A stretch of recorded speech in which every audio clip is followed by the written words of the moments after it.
second. Okay, I'm just gonna go live.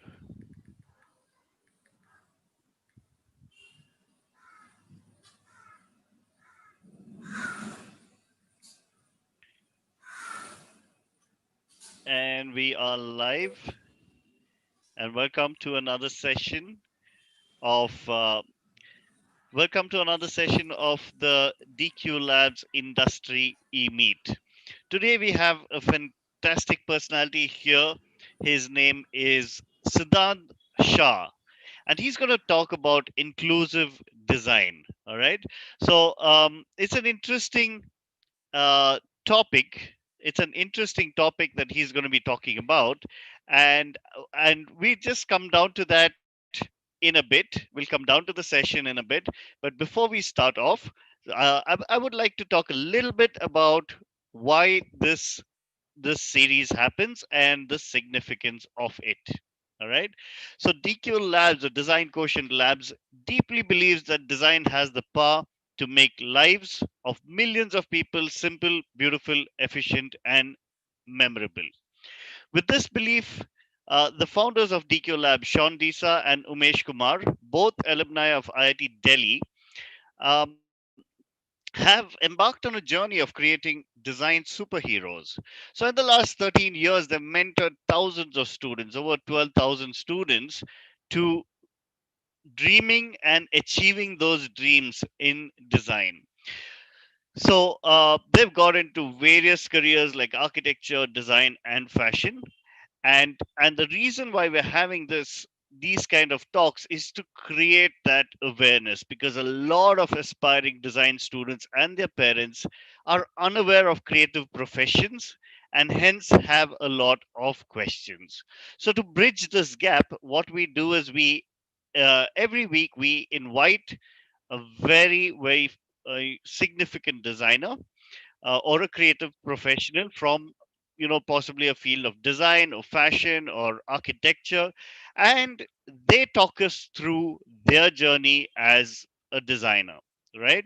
So it could be a project, it could be the challenges they have faced, it could be a series of activities that have led them to this place, but all of them have a story to tell.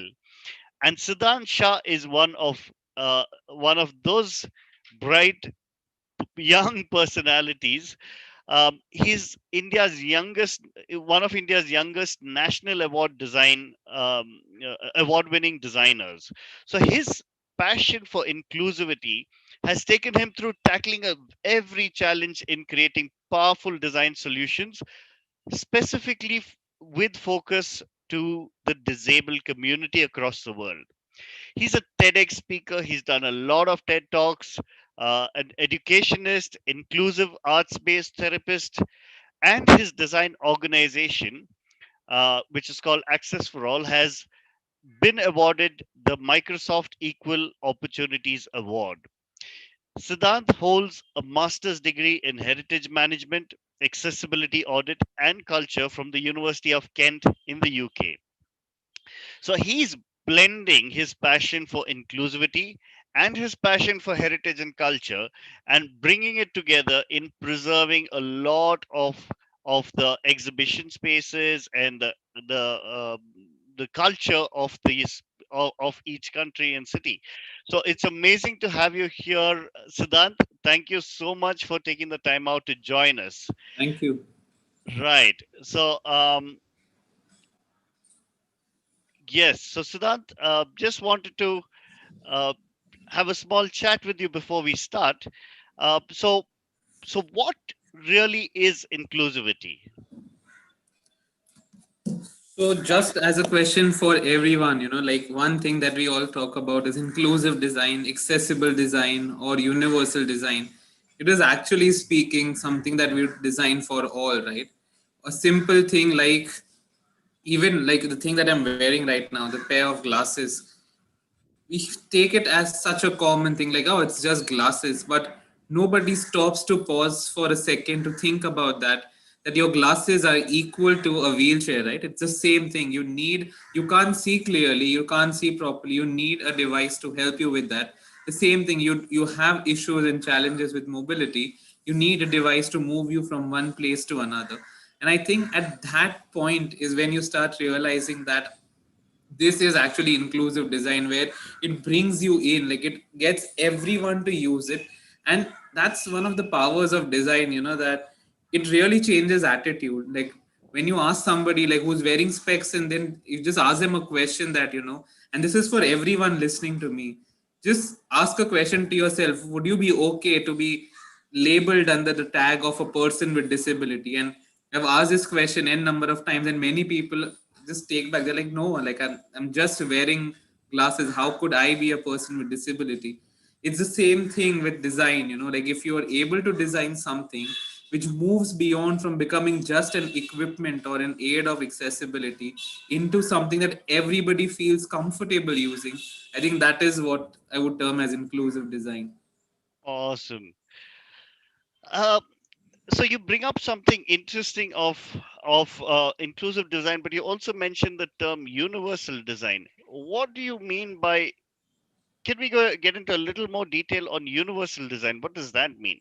Sure. So universal design as a term, like, we as designers, we very sadly do something like we design a big door for a big cat and a small door for a small cat. We tend to lose out on the fact that if you create something that everybody can use, actually it becomes easier for each and every one. Like, for example, just taking the example of a simple door. Now, if I have a door where I need to manually open it, it becomes impossible for somebody without limbs. It becomes impossible for somebody with mobility challenges. It becomes impossible for someone who's holding something heavy or is carrying a baby. It does not even mean that you have to be under the tag of disability, like on any disability or any impairment. But imagine if that same door was designed based on sensor that would open automatically. It would allow everyone and anyone, right? I do not have to have that extra effort into this. I need to be more adaptable. A design that is way more flexible, like a simple thing like your laptop screens or your earphones, right? You have that adaptability. All these things are under the elements of universal design. So I think those are things that we call and we tag under the label of universal design. All right, all right, all right. So, what? So I was looking up about you and reading up about you, and I found that there's tremendous interest that you have in working with museums. All right. So Yeah. that was interesting to me because we don't have too many people working on museums, and you seem to have a lot of focus on accessibility in those museums as well. Now, how did you develop this interest for culture and museums and preserving all of this? So, two reasons why I got into this particularly, and I'll talk about that in my presentation as well. But one is because of my mother's visual impairment, and second is that after she acquired a disability, and when you have somebody in your family with a certain level of disability, you start looking at that a very important thing, that is the importance given to existence rather than aesthetics.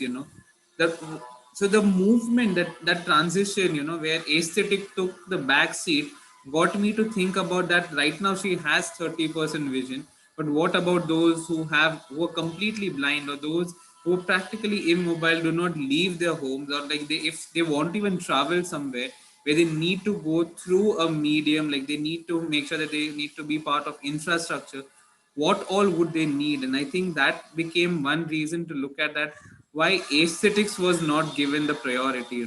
Why arts, music, dance not have the same level of accessibility that a public toilet would have, or a railway station or a bus station would have?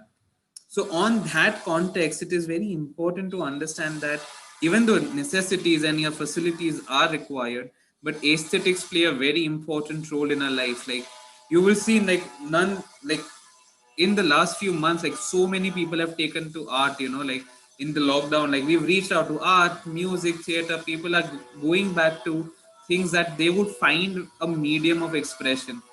And I think these are those places where you find those medium of expression, and if you make them accessible, I think you're actually giving certain level of aesthetics back to those who were either, like, like not allowed in because of infrastructural facilities, or because of the lack of awareness. So that is where this whole journey began. And even I studied in Greece. So I was there for 2 years. And in Greece, you throw a stone and it is surely going to hit a heritage structure, right? And you're so close to heritage, culture, museums, art galleries. And the level of accessibility over there really got me driving to just look at what all was available for persons with various abilities. All right. And I believe, I mean, being in Europe, there is a strong focus on accessibility Accessible. and preserving culture and heritage. So I think that would have synced a lot with you. And you know, when we have this program called where we go take architects and designers to international destinations, you know, and we study the architecture there, or the design environment there, and we see how it's beautifully designed. And our idea is that we get them back, and that they contribute to our society. Now, things that are there not necessarily will apply Well, here, so true. it has to be modified. So are there any rules that you follow in that sense, you know, in I learning think from a different environment and implementing here? So I think one thing that you very rightly said, and I realized that you could not immediately what you saw over there, you could not copy paste it here. We had to work on our ingenious ways because one, the availability of budget when I started this doing working in my first placement as a fellow was at the City Palace in Jaipur, and I had a certain amount of funding because I received a scholarship to work on accessibility there. But it was only one such museum that had that awareness towards accessibility. I have even met people who thought that I was a textile architect or textile designer, but they didn't understand the word tactile. And I was telling them, you should have tactile content in your museum for the visually impaired. They would not understand what am I talking, like how do you want and why do you want people to touch things in a museum. So when you look at things over there, like in Europe particularly, it actually starts in the level of education. I would say the sensitization is there in schools. It is there at that level, and you're growing with that. It is strange and it is very funny. Like sometimes, not sometimes, a lot of times we get invited by various different corporate bodies. In Bangalore or in Gurgaon and all those places, Hyderabad, where I'm talking to people who are heading like multi-million dollar businesses, and I'm talking to them about basics of inclusion. And you realize that where did we go wrong, and then you look at our education system where we know that we a child who's on a wheelchair cannot go to a school because the school does not even have a ramp. Imagine how many people we are leaving behind in that because of that infrastructural facility. So that way, when you look at things and when you look at the Indian context, you really have to look at the way in which you can work with the system. Also, remember that our culture is very very tactile in that way, right? Like you pick up a simple festival like Holi or Diwali or anything. We have so much with our senses that you can hear, you will play, you will touch, you will smell, you will eat. There's so much happening. But so we started looking at those things and we wanted to bring those experiences as accessibility structures. And that is why we had access for all our, if you look at like, if you see our website, you will see that our tagline is access equals to experience. And how do you experience a space tells you about your accessibility. So we approach accessibility in that way, but and then later took all the things that we need. But the learning of making sure that the space was accessible came when I was in Europe extensively, like just looking at the way they would do it. They had 3D printing and things over there, like when I was there, like almost 8 years ago. And today we see that today we are also creating that for in museums in India. But that's right now. Like at that time, it was a big no-no because of it was expensive. It was not easily available, and also that why would they even come to the museum? And it was a chicken and egg situation. Whether that will they come to the museum, and when you ask the community, they're like, "There's nothing for us at the museum." So that was a gap that had to be bridged, and I think those were concerns before we could even do things in the museum. So I think that is how we started working in the Indian context. And one rule that I learned immediately was that do not do anything for them without them. You cannot say that, okay, I think I'm going to provide this best facilities. Today at Access for All, we have a team of 5. We have persons with varying challenges who guide us, who are part of our design team. And they're actually taking us through each and every stage. They are checking, they are correcting things, they're telling us what works, what doesn't work, because we don't have a textbook of universal design still in our country. And what we've been learning, what we've done so far, in last 6 years, is based on our experiences and working with the community. I think that is where the learning comes from. So that's the rule, one rule. Awesome. Awesome. I think it's been brilliant. So looking forward to what you have for us today. So you Sure. could start off with your Perfect. screen share. Okay.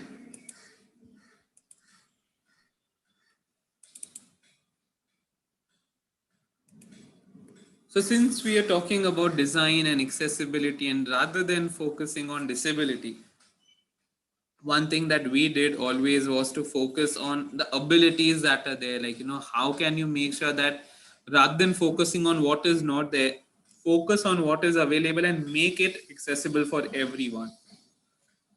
As I said, like my journey started because of my mother. I come from a very typical Gujarati family where the idea was that I would become an architect, work with a builder, start working immediately in that space, have my own practice. But the journey took a detour because while I was in my third year of architecture, my mother acquired visual impairment, and that made me look at things, spaces, design in a complete different direction, just to focus on what was there, like, what was there for a person with challenges. Suddenly the house, which is your own home, became one of the most uncomfortable space.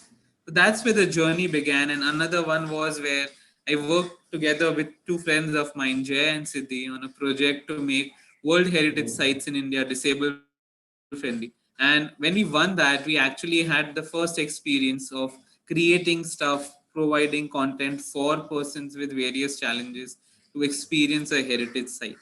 That's where the journey began. And the whole concept of what really is design for all is quite interesting.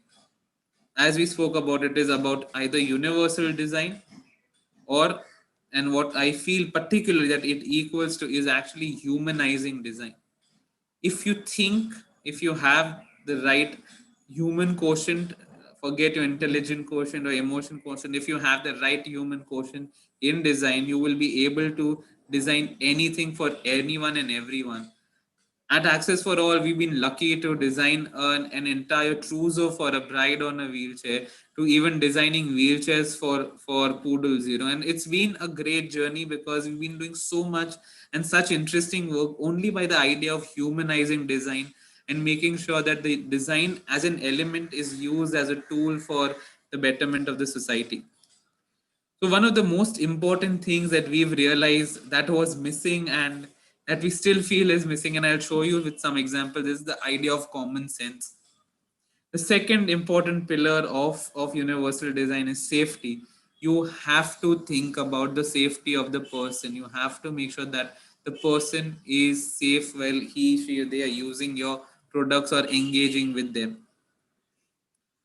The sensorial approach, the multi-sensorial approach that we can have, that if you can't see, what can you do with all your other elements, what can you do with all your other senses, and we bring that forward. And the last one is inclusivity through design. So these are the four pillars that I would be talking about and how they have impacted our journey as Access for All. So when you look at this, it's a simple ramp, right? It is not rocket science. It is just pure common sense, right? That's why I always ask people, like, when you look at this, is it that difficult to understand what would be the purpose of a ramp? But sadly, when you see this, you realize that yes, that common sense is really missing factor in a lot of design. You have built a ramp, you've put in so much efforts in making sure that you have a ramp in place, but you've missed out on that much gap just because you had to do a work as a tick, that I need a ramp in the toilets area, tick. But it is just sad that people don't understand and consider that what is the need of the ramp. Like, if you just see, like, look at the print, it was luckily that when we I saw this, it was in a public toilet in Bombay. And you see this, like, you can see the footprint. It just shows that a person can walk, like only one person could walk up and down. Understand the width of the ramp. It will not even cater to the smallest wheelchair, and even if it would cater to, it would not, it has nothing, it does not even have the turning radius, it does not have the resting platform, it does not even have handrails. So this is what really irritates us when we look at things around us, in terms of accessibility.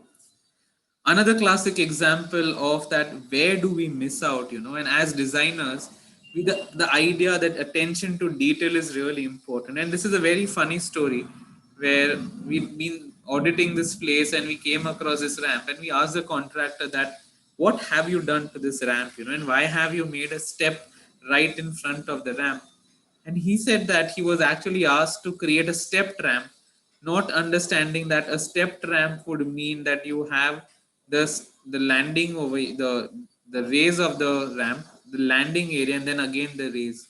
So when you start looking at these things, you realize that what really is this gap, and the gap, is it of consideration? Is there no empathy because you're constantly looking at disability through the lens of sympathy, or is it just the lack of the application of a mind? That gap really talks about a lot of things. So we ventured into the space and we started looking at that. Typically we all have some format of disability, right? It could either be a disability that is permanent, it can either be a disability that is temporary, so you have, your eyes are infected, you can't see for 2 3 days, or you're carrying something and you're not able to open the door just because you have things in your hand. Or it could be a simple thing like it is situational. In all of these, you would realize that, truly speaking, it is an infrastructure that makes it easy for anyone and everyone, right? You would realize that, literally speaking, disability could happen to anyone. It could happen to any one of us over here who are listening to me.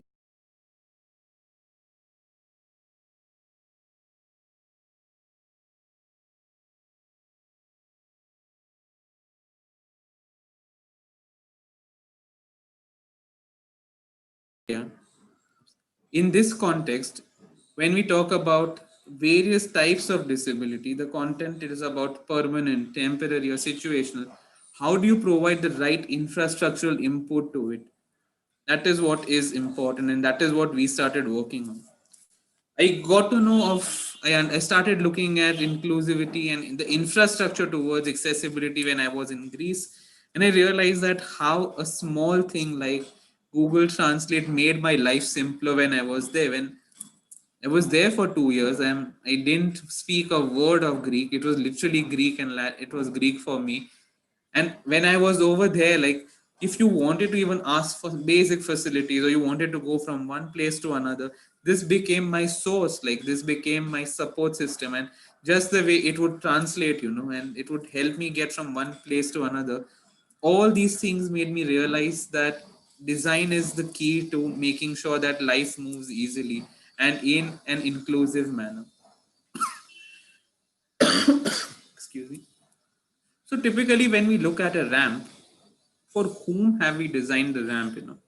Is the ramp designed for the person on the wheelchair, or is actually the ramp designed for the person pushing the wheelchair? Because truly speaking, it is for the person pushing the chair, because that person is applying the maximum load, energy, efforts to make sure that the person reaches on top. Now, if the angle of the ramp is not correct, you have to exert a lot of energy, and it can be unsafe because if you are at an angle where you could slide back along with the wheelchair, it could harm you. So safety becomes of primary importance when you're designing. And also remember that when we are designing for accessibility, we are actually designing for all the so-called able bodies that we have, for them, that who are either in assistance or escorting or making sure that the person with a challenge is made to move around freely. So when you look at that, when you look at the concept of a ramp, we were shocked when I was in the City Palace. We did an audience research, and I was actually shocked to see the numbers that the need for the ramp was higher for parents young parents who had children in strollers and they were taking them around.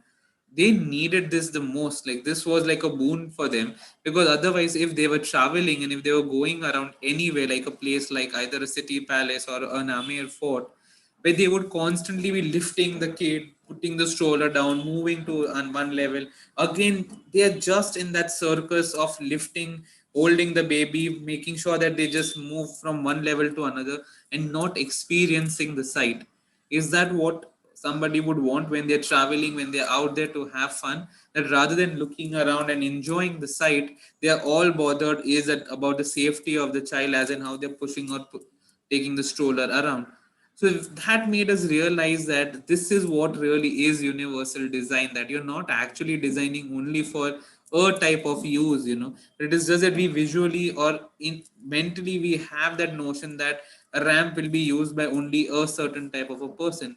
It was extremely useful. Even another type of category that came up was tourists who were traveling with a bag, or they had a luggage, and they wanted to lug something on wheels, or for somebody who had mobility challenge, who was walking slowly and would prefer a level that would raise and take them gradually to another level rather than climbing one step. Trust me, taking even one step can be extremely difficult for some. So the idea had to be that the transition needs to be as smooth as possible. And one thing that we often end up doing, which I feel particularly, I have realized that while we were working and while we've been working in the space of inclusion and design, is that under the category or the pretext of universal, we have been focusing on segregating. We under the space of inclusion, we are actually putting people in different brackets and saying that this is for XYZ, this is for ABC, this is for this particular group of people.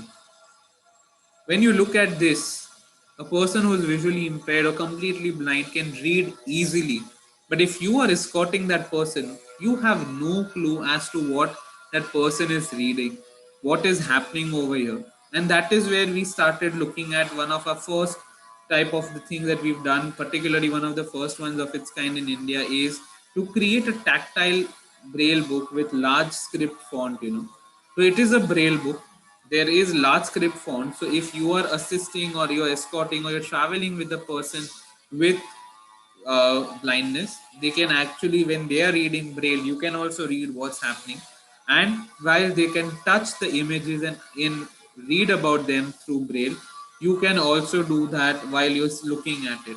So this is where we bring the idea of universal design, that rather than having a braille book for a visually impaired person and a font a text based book for a sighted person, it was better to have something that was common and that everybody could use. And that also is a subtle way of creating awareness, that when they look at it, when they would consider that yes, this place was open and accessible for a wide range of people, they can also think of bringing others, or if they have anybody in the family who could benefit there from being there and enjoying that space. So one way of looking at this is also when there is a tactile image, it actually takes you and tells you how to read an image. It tells you what you're reading, it tells you where the brass door is, where the platform is, and it gives you an idea of what a scalloped arch is. So similarly, while you're touching that, it gives you a description in braille, and along with that, it is a visual context also for those who can see. So then we moved into looking at that. When we started designing these things, we post this was my work at the City Palace Jaipur, and then I worked at the National Museum, where we have India's first tactile museum gallery. Typically in a museum you would come across spaces or signage that would say please do not touch.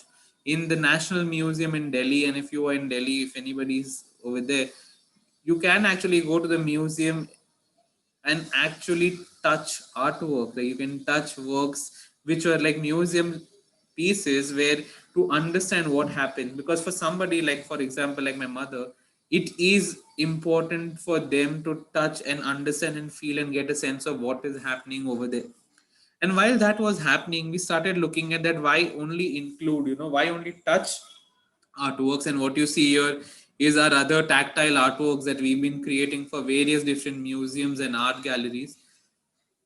This one is for DAG. And you would realize that why only touch when you can even smell an artwork, you know? Why not bring in your other senses of experiencing an artwork, not only through sight, but through all your other senses? And we've been doing that, and we started realizing that that actually is design for all, or if you would call it universal design or inclusive design or accessible design. And if that is designed for all, that means we are providing for all access. And that, when you do that, is about all experiences. And we were shocked also to see that we had so many other people who would actually come in for a blindfold workshop, where they would like to blindfold themselves and really look at the new way of exploring and experiencing art. So, what I would like to end with and talk to you about is that accessibility cannot be, for a designer, accessibility cannot be a virtue. You know, it cannot be just one tick mark that you make in your design listing. That did I look at the color? Yes. Did I look at this? Oh, did I look at the accessibility for this product? Yes or no? It cannot be like that. It has to be a very important part of your design journey. It is extremely important to make sure that it becomes a habit and not just a virtue. You know, you're not doing it only for the sake of doing it, but you are actually doing it so that everybody can experience it, everybody can learn from it. So these have been our journey, and if you allow me, I would like to play a video. I'm just going to stop sharing this. And just by the way, that's our, sorry, those are our contact details. Like that's my Insta handle, and that's my Access for All Instagram and Facebook handle.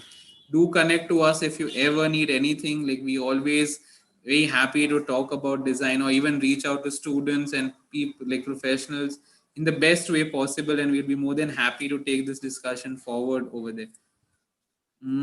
Just share my video, the last video that I want to show you of the games that we designed for a group of people who are visually impaired for a school, and how games can also be made inclusive and accessible for a wider group of audience. Just a second.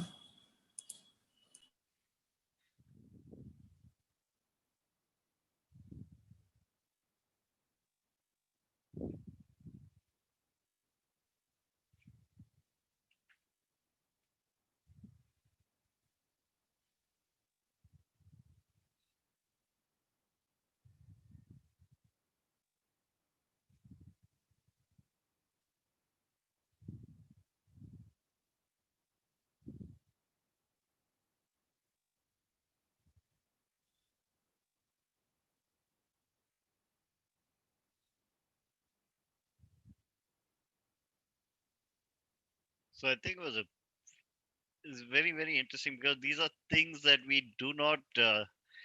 um, we don't think about really, and I don't think that, even today in the buildings that we see coming up, I mean, we don't see it being very inclusive, or this being as common, you know. um, so many government buildings too that we have gone to, we don't see this happening in government buildings, so it should be a standard, but it isn't. So yeah.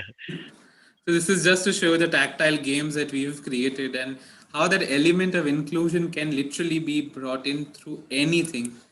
This is, just let me know if you can hear it. Yes, I can hear.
Our aim through Access for All is of two things. One is to give them the experience of what you and me feel, right? What all other kids feel.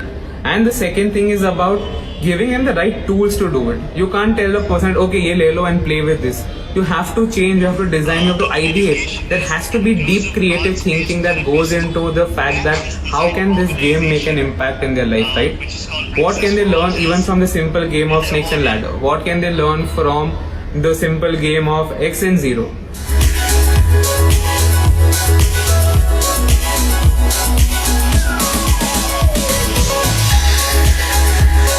My mother's visual impairment was kept hidden in the family. Never spoken in our family. It was seen like it was things under the cover.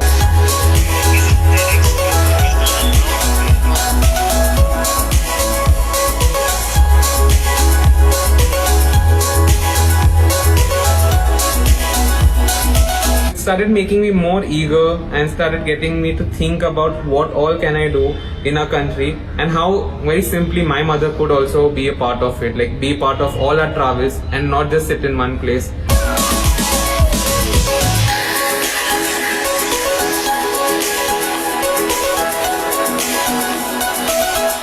We had our setbacks, we had different experiences through which we learned. That became our textbook of understanding different things, of learning how do you talk about a certain artwork to a group with visual impairment, how do you talk about a certain color to people with color blindness, how do you talk about form, textures, making it more relevant to them, how descriptive you are.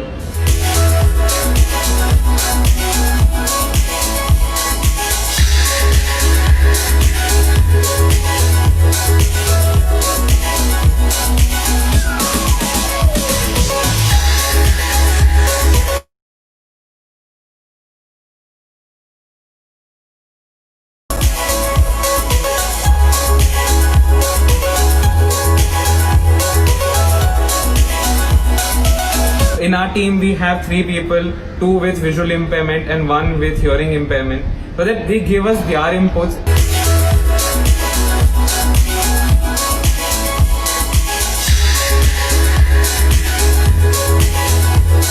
The expertise that we have developed, we can share with them, because I feel those economies also have similar issues like us, reaching out to our neighbors, reaching out to other countries and be more accessible and put our hands together to make access beyond borders.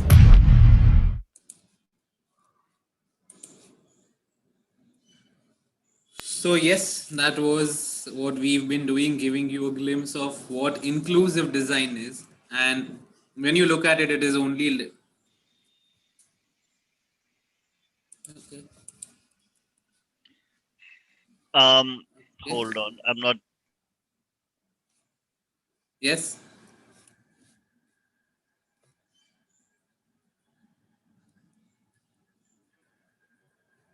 Also, it is very interesting that we are doing this in this particular month, because 3rd of December is International Day for Persons with Disability, and the entire month is used to talk about, create awareness around disability awareness, and to talk about how design, inclusive design, accessible design, various different things around accessibility comes through.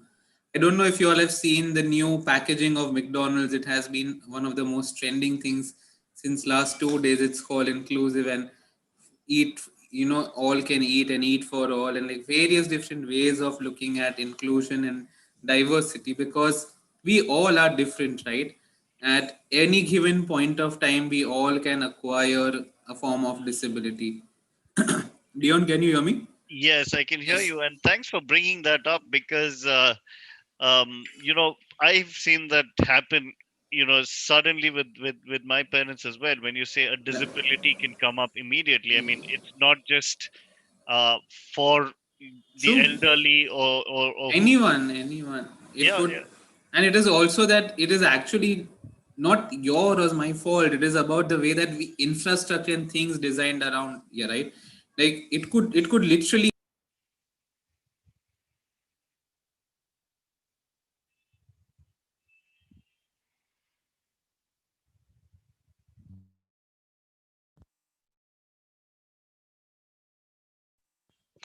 All right. Just one second. I think I'm having some trouble with my. You could not hear me? No, I missed out that part. I'm having a little trouble with my headset. No, so what I did was I actually put my thing on mute just to give you an idea that it is disability could happen at any given point in time. So it was not your fault. It is just that infrastructure, right? If you are able to make sure that the infrastructure or your design bit is proper, it could be inclusive for everyone. So this is just to give you that at literally it could happen at the drop of a hat, then things would become different for anyone. Right. So you had me there. I mean, absolutely. But it was Yes. a good example. It was a very real example. Yes. Um, right. So there are there's this question from small citizen that's coming up, which says, when was access for all founded? When did you found this? So initially, I was working as an architect, and I did not set it up. But then later, it was in 2015 that the need came up to set it up as an initiative because it started growing. And I think once people realized the importance of this, it became an important thing. So we've been doing this since 2000 and December 2015. All right, all right, and tell me the scale of these features now. When we go through any environment, or we say let's say taking the bus, all right. Yeah, I only see able-bodied people taking the bus, right? true. um how, but what is the scale of this? I mean, if we had, say, a bus with a ramp, or some option for people to take, so how many more people could we solve problems for? Do you have any kind of See, one indication of that? one particular thing is that in our country we've recently got in 2016 we had the rights for person with disability act, rpwd. So it was a rights in 2016 we got that. Before that there was a thing, but that it had only 7 registered disability. Now we have 21 disabilities under the segment of rpwd act 2016. So that is also one thing to look at, that we how do we quantify that, how do we quantify when we look at the context of disability. So rather than focusing on the number that we are missing out on, if the buses had access, as I'm telling you, like if you break a leg and you have a fracture, and even if you want to use a bus, you can do that easily in Europe because you have a low flow bus that would allow your wheelchair to come in. It will make sure that you can dock yourself in, and you're not again like under the number of persons with disability, right? Because you won't, it's a temporary thing. Like in next month you would be fine, you'll start walking, you won't use the wheelchair again, and you will use the facility which is for somebody else. So the idea is that if the infrastructure is designed to be inclusive and accessible for a wider group of people, then it can involve each and every one. But otherwise, as you said, like there are facilities that are happening in a country. If you see particularly the metros that are coming up, Delhi metro or even the one that is in Bombay, you see facilities for person with visual impairment, you have tactile pathways, all those elements coming in so that at least the level of infrastructure is accessible and inclusive. Absolutely. I mean, so this is something very interesting that you mentioned, that the list of disabilities in the PWD has changed from 7 to 21. Yeah. So that is absolutely amazing. So that means that there is a conscious effort from the government to focus on that, True, true, right? true. Definitely, we have something that is known as Accessible India campaign, which is Sugamya Bharat Abhiyan, and also one thing that very important to talk about over here is that a lot of people. I'm just going to share this for a better visual reference. Just give me a minute. A lot of people ask me this one question, and that is, but your mother does not look blind. They have that question, but your mother is not wearing she's not wearing black glasses, she's not walking around with a cane stick, and you say that she is visually impaired. The concept of understanding visual disability versus invisible disability, you look at any neurodiversity that we have, or not all disabilities are visible, and you do not like when it is not necessary that a person with hearing impairment needs to wear the hearing aid throughout. It is really that how do we even focus on that, and it's amazing to see that under the list of registered disability that we have, there is even acid victims or things that are under the disorders of thalassemia. Dwarfism is also now a registered under the disability. And I have one student who's doing her thesis project and she's designing a fashion line, garment line for dwarfs. How do you create an interesting line of fashion? Why can't fashion be for all? I recently had a 2 week long workshop with MIT Pune with the fashion design segment, just to look at how inclusive the fashion can be. Like, so if you look at how Nike started even adopting and using mannequins that were body positive, so it is not only the disability that comes under the segment of inclusion, body positivity, gender, various different things falls under that bracket of inclusion and diversity. Very cool. Very cool. So, just coming down to another question, Sure. an interesting question by Rishta Vinod. All right. Um, so she's asking, can students like us contribute in to this in any way? So how? So we have a lot of aspirants here, design aspirants here, right? Yeah. So some of them are in say class 9, 10, some of them class 11 and 12 focusing on design, and some of them are already doing their design programs or they're already in design school. So how could these contribute in their own way as students? So see, again, one of the best part of this field is that every drop counts, right?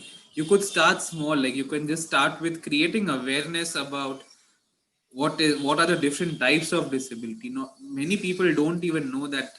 I was shocked. I was actually auditing a 5-star uh, resort, and I was shocked to see in their lift they had Braille. I was amazed to see that they had Braille in the lift near the buttons, but I was shocked to see that they were placed upside down.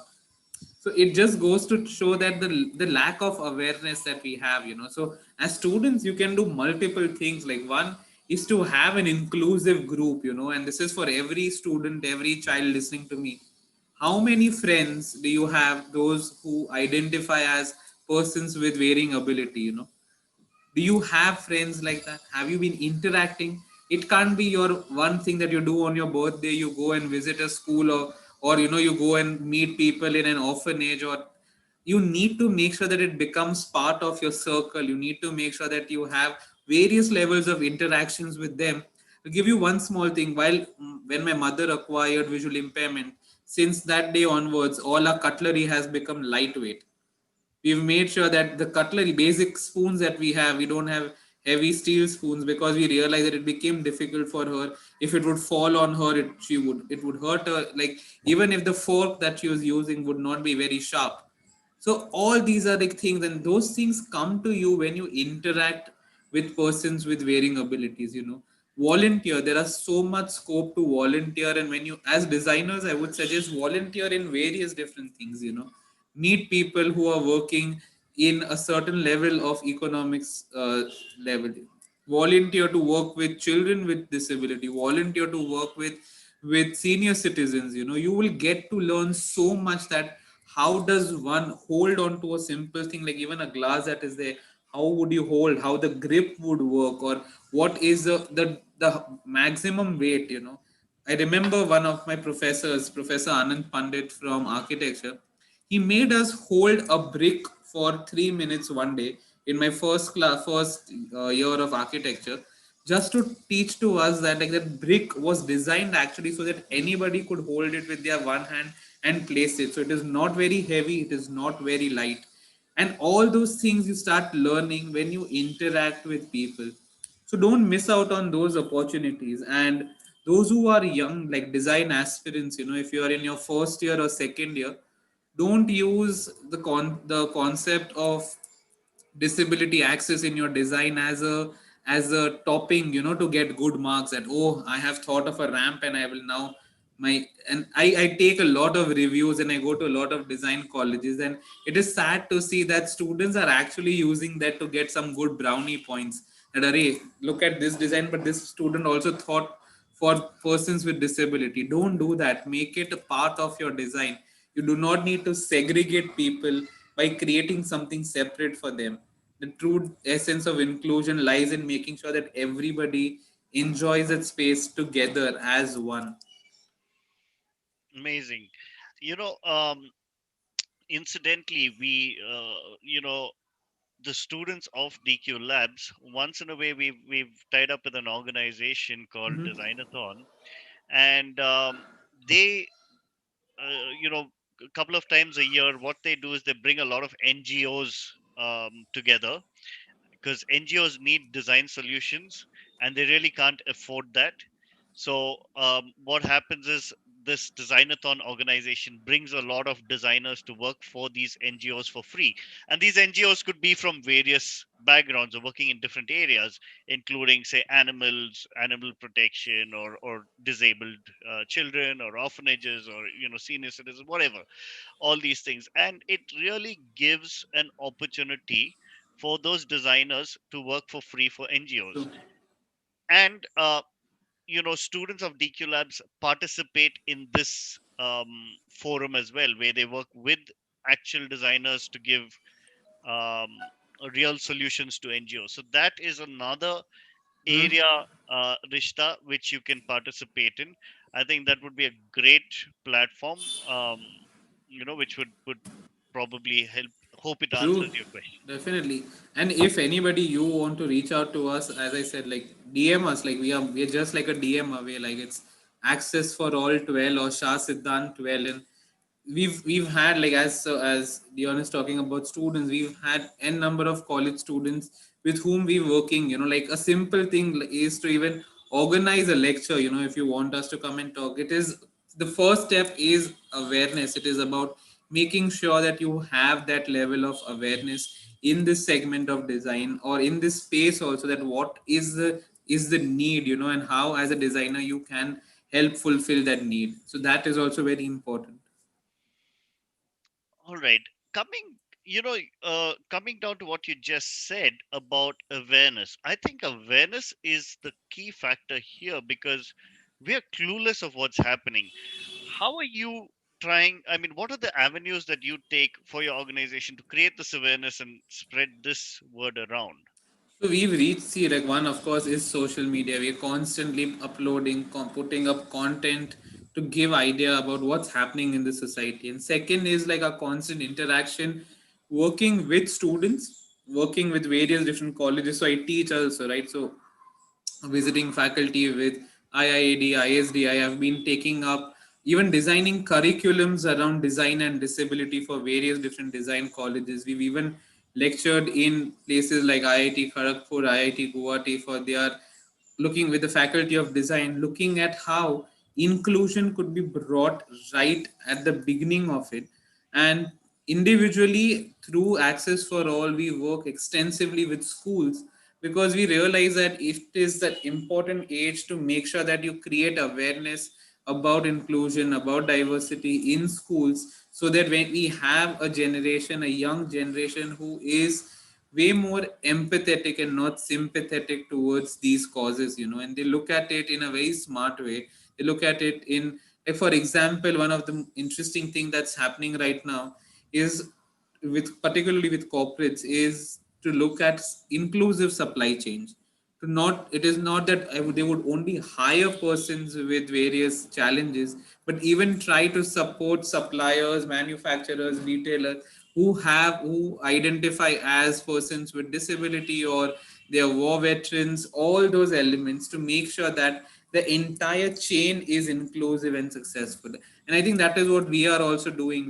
We are going backward in the integration, that, talking to college students, talking to professionals, then going to talk to college students, and then going back to even talk to school children. And along with that, create awareness amongst parents also, that these are the things that are there. Like, let your children explore and create various different opportunities for themselves. I think those have been our avenues towards this. And plus, I've been a serial TEDx talker, so I gave like multiple TED talks. Like, you'll just, if you Google me, you'll find out all the things that I've been talking about, and those become very interesting platforms, or something like this, that you are conducting right now. Like, this becomes a great medium to reach out to students and a younger generation, to give them an idea that so much is possible.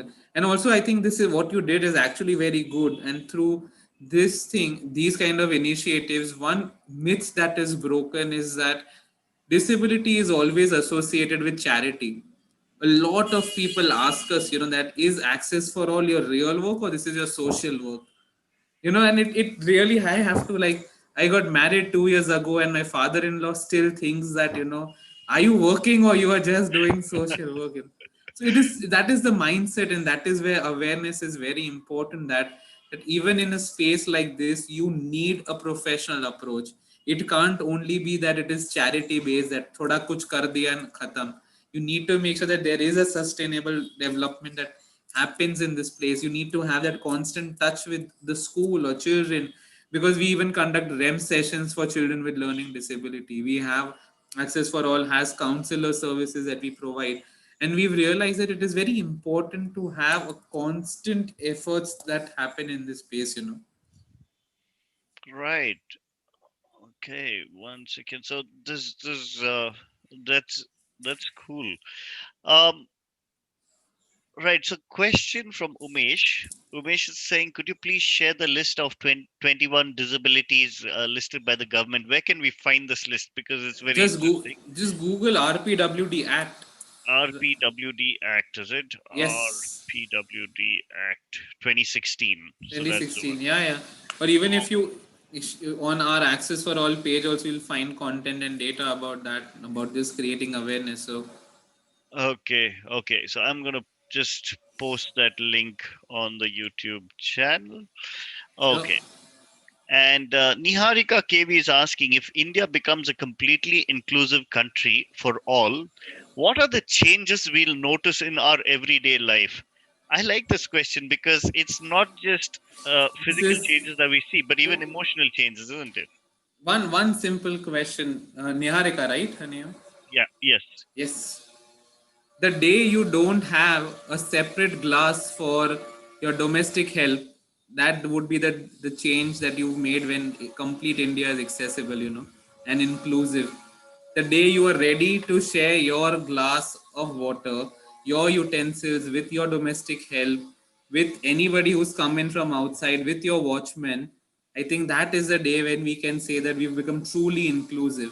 I still am, and I'm sometimes very sad to see things even happen at my place. Like when I pick up a certain spoon, and my family would just, my mother or my wife would just say, no, don't use it, that is not for us, don't use that spoon.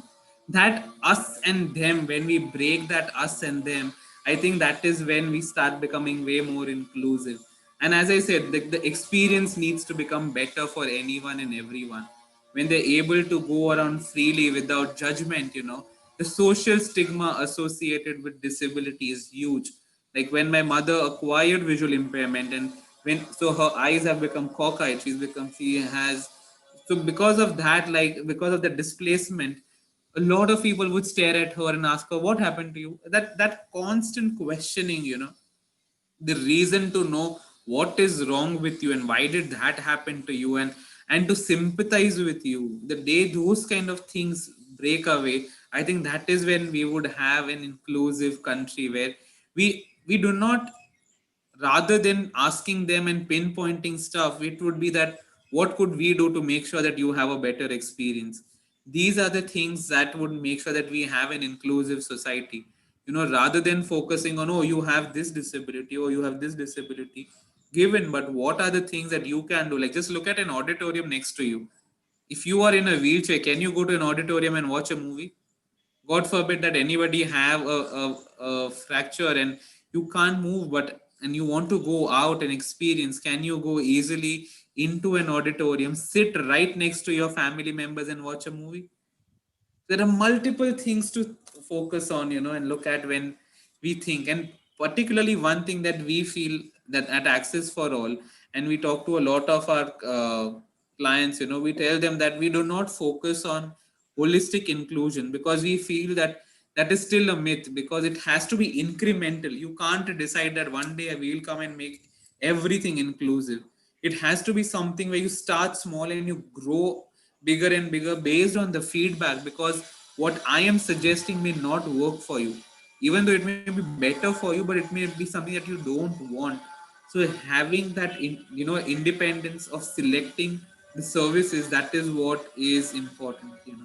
Just look at yourself, like if somebody who's on a wheelchair is actually struggling to reach from one point to another, and if you offer to help them, and if they say no, I don't, help me, I can go it, if you don't feel bad, that is when you become truly inclusive, because it's okay, it is their choice whether they want your help or no. So I think these are various interesting ways to look at and benchmark what would it be to be truly inclusive. Absolutely, absolutely. Um, I really like what you said. When a disabled person has the right to refuse, and you don't, and it's just normal. That's Yeah. amazing. Yeah. So small citizen is asking, how many days or weeks did you take to come up with the 3D board games? we It took us 2 months. We were working. So before we start any projects, of course we want to work with the audience for whom we are creating these products, and also we're constantly testing whether the things are working or not, whether they are working or not, back and forth. So it took us roughly around 2 months to conceptualize and create those board games, and present it to the school. All right, all right. And all right. So good. I mean, this is absolutely impressive to see, what to say the least. So what happened is, when I was growing up, um, I had a friend of mine, very close friend, whose sister had a small disability with her leg, so she had restricted walking. Now she could not join a normal school at that point of time because of this disability, which she had to join a special school. Now, the problem with special schools is that, they put everyone, or in those days, they used to put everyone together, whether they had physical or mental disabilities, and that was a negative influence on her. So, how can these aspects change as well in terms of learning environments for these students? Particularly in learning environments, I think people need to understand the difference between what is an inclusive school and what is a disability friendly school, what is the terms of even universal schools. There are schools that provide universal education. So these are different things, and a lot of people don't understand that what's the difference between a special school and a school for special child versus an inclusive school. I think that is where the problem lies, like what you said. But still, like, there are schools that cater to children with special needs, and because of the lack of facilities, we're talking only about cities like Bangalore or Bombay or those places. But I've actually worked in like a village in Haryana, in Jajjar, to realize that in a classroom they just bring everyone, and it becomes one teacher's job to make sure that she caters to a child with learning disability, to somebody who is in a fourth grade, and somebody who is actually facing visual impairment. So how, I think the question is deeper, because it is not that the person teaching needs to change, but I think you need to change the ecosystem of learning. It needs to be like you need to have other stakeholders over there who can do the work. You need to let the experts do the work. Like, a lot of times people feel that nahi nahi ye to hum bhi karwa lenge. And that has been something when we also, through accessibility and the work that we've been doing, once they see the work, they're like, Arey, but this is common sense, Arey, Arey, we don't need you. It's okay, like we can do it on our own. And then later they will come back after a few months saying that, Arey, but this didn't work out. How do we do that? So you need to let an accessibility consultant, or you need to let an expert do what they're doing. You need to let a special educator teach a child with special needs. You cannot force that one teacher teaches everyone. And even though what you're saying, maybe that must be an experience 20 years ago, and sadly it is still it is similar to, like, maybe you won't find it in cities, mega cities or metropolitan cities like Bombay or Delhi or Bangalore, but you will still find these kind of things happening in villages or in smaller towns where the lack of facilities there, you don't have trained staff particularly to do that. One of the biggest challenge that we faced was that, it is sad that, the clothing that we don't uniform, for example, you need to make sure that you do away with zippers or, extra buttons or laces in the uniform for children with various challenges, because the person handling them may not know the way they use. A lot of accidents have happened because the staff did not handle the child carefully and the zipper caused an accident. So it just goes into various different details, to understand that how do we handle this, or looking at care management. That is something which is still lacking in our country, about how do you provide the right care. Like, you look at schools, like, how many schools does even, like, do they have inclusive emergency exit? We have emergency exit, but when you have a child who's on a wheelchair, how are they going to come down? What is going to happen over there? So as I said, you can't take the call that we know. Initially we would also face that when we would call museums and they would tell us, no, no, no, we don't need any such thing because our museum has wheelchair parking. Or they would only tell us that each and everything around accessibility revolved around a ramp, that if the place had a ramp, then it is accessible. But that is not the case, right? Accessibility is beyond ramp. Absolutely. Um, the other point you touched upon was stigma. All right. There's a lot of stigma associated with people with disability. Like you mentioned, people within homes, they don't want other people to know that they've got a family member who's disabled. Yeah. Um, so from that aspect, how do we deal with situations like that? Say, suppose we know, number one, there could be two cases. Number one is if we know that this is there in some other family or in our own families, or the second situation is if we, yeah, one is if we know it's there in somebody else's family. Second is if we know it's in there in our own family. So these two situations, how do we deal with them? I think one of the simplest way to deal with it is through acceptance, that you have to accept that the other person has the freedom and dignity of moving around the way they want to do that. Like, as I said, like that, this is the power of design. Like, these pair of glasses are an excellent example to talk about that. Today you would find people who, even if they don't need glasses, they would buy glasses just to look, either they want to look cute or they want to look nerdy, they want to have that dark black frame. But you don't see anybody going around, chalo, let me go on a wheelchair, let me go out, take a ride on a wheelchair. I think that is what is there. Like, when you provide for facilities that become popular, that become part of a pop culture, that become part of our day-to-day life, that we no longer look at this as an aid of accessibility, but just, what is it, glasses, so isme kya badi baat. And when that attitude of isme kya badi baat hai would come, when it is accepted, I think that is when we would have that level of acceptance. And of course, I still stress on the idea of inclusive education.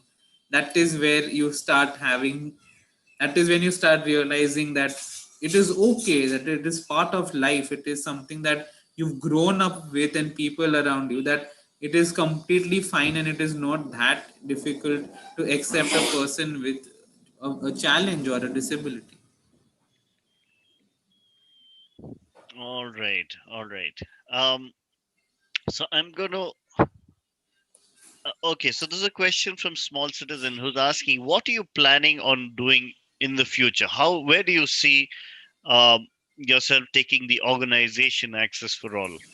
So we are looking at two different things. One is, as we said, we want to go in, we want to follow the idea of backward integration and see how we can start being, play an effective role with inclusive schools or schools that are already there. How can they become way more inclusive and accessible through, we're coming up with course material, course curriculum that can be incorporated in teacher training materials and resources. And the second part is that we want to work with countries that have similar challenges but no resources. Still in our country, we do not have laid down resources for inclusion, diversity, accessibility. We want to take the lead in that, saying that we've worked for X number of years, we've now even been awarded a national level award for our work that we've been doing.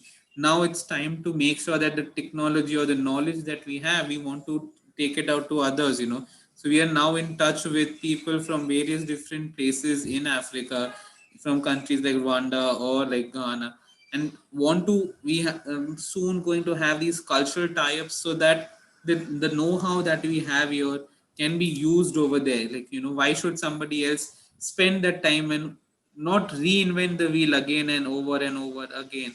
Where you already have the resources, why not adapt it and use it into what the best situation that you have?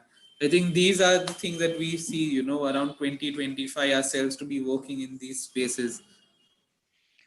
I like the fact that you mentioned that you're going out of the country, because we have now a knowledge that you have that you can share with them, but it also talks about knowledge that you can learn from them, which could possibly be Help used us. here Yeah, as yeah, well. yeah.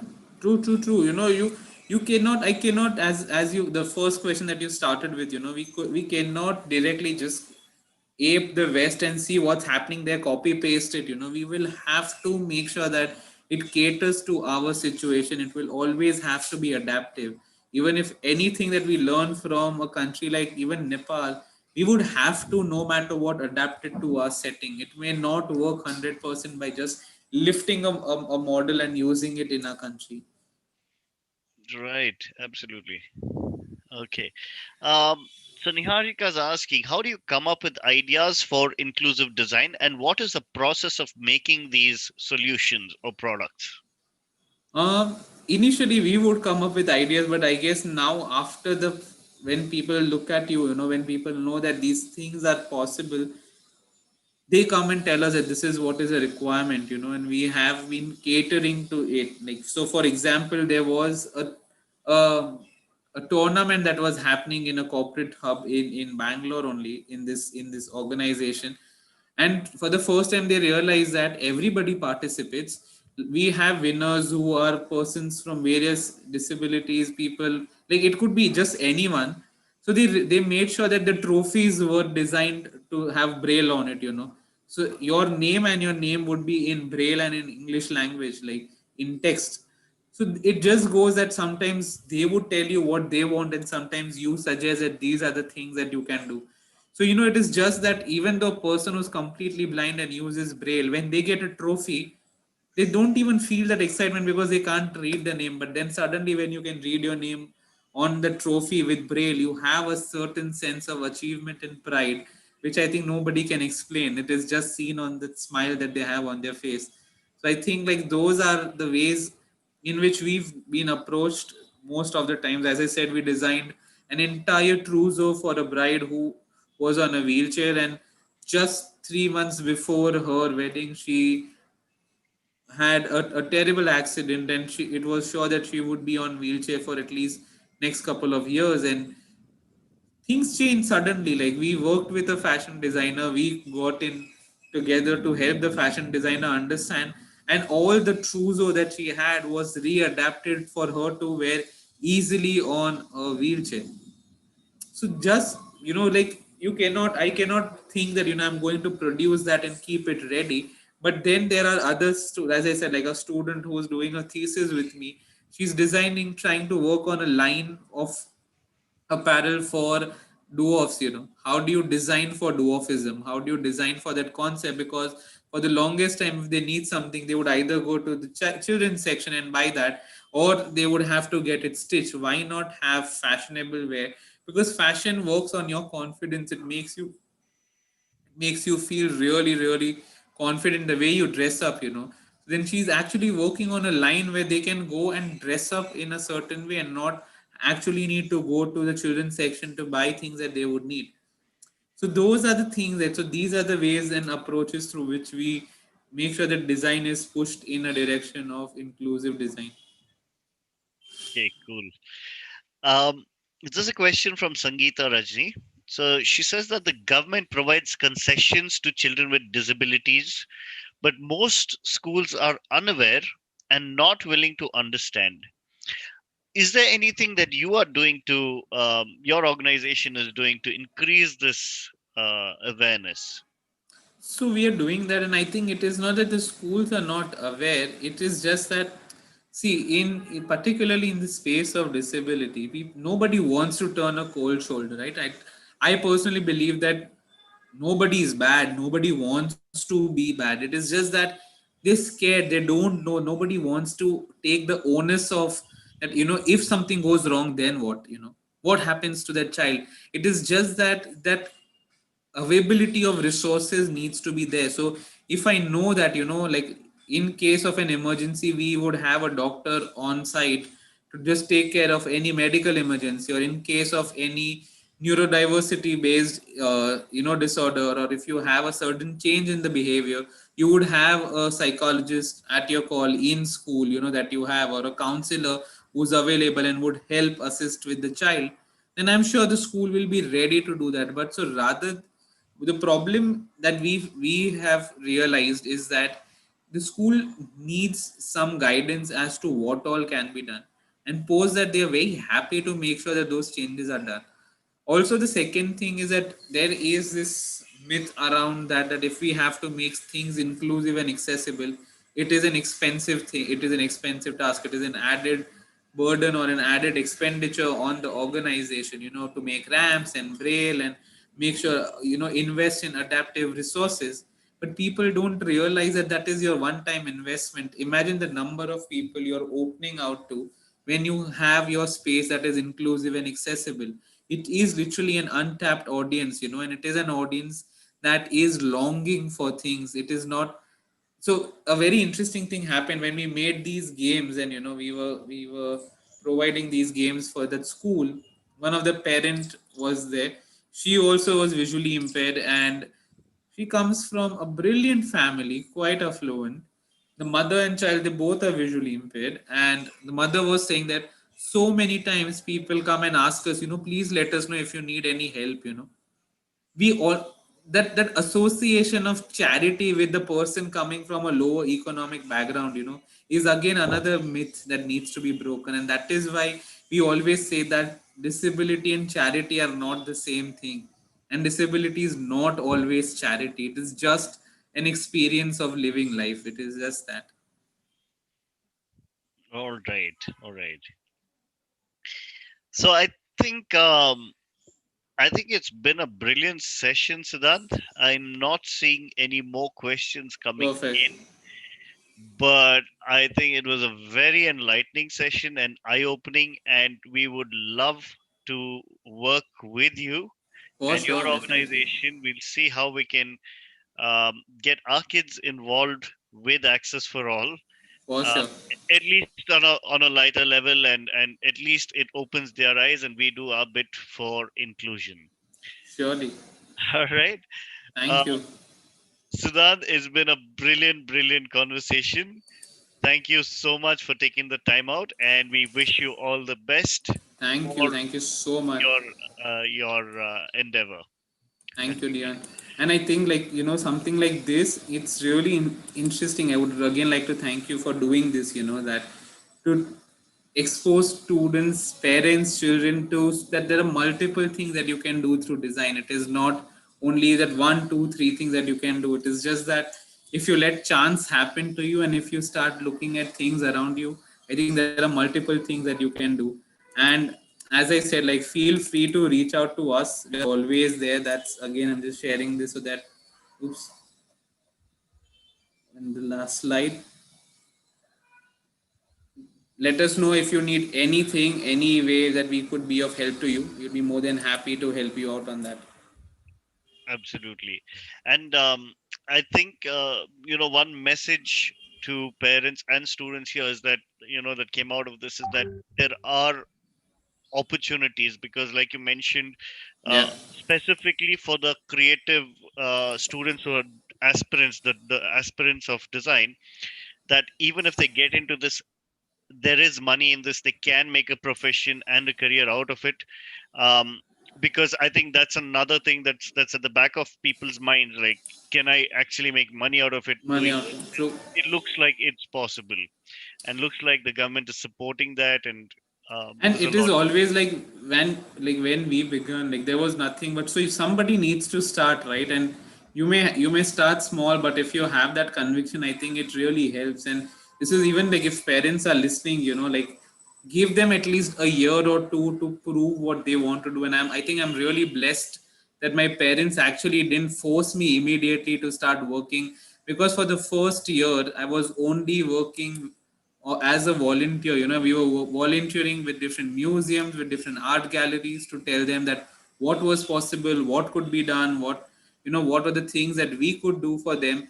And not even once did my parents butt in and say that, now you need to start having a proper job, you need to make sure that you're making a living, you need to take care of yourself. I think that happens when you are at it, and sometimes when the knowledge is not there, many people don't know what's happening. And if you are initiating something new, there is going to be that friction. It is like how, basically, when a river is starting a new tributary, you need to allow for that friction. That is when then later it will start gathering speed. So this is one thing for to all the parents, like, give them some time to explore what they have been thinking, because nothing is impossible, literally nothing. And they can literally get into even space design or any designs field that they want to get into. Absolute tremendous, tremendous. Right, Siddhant. Thank you so much Thank you. once again.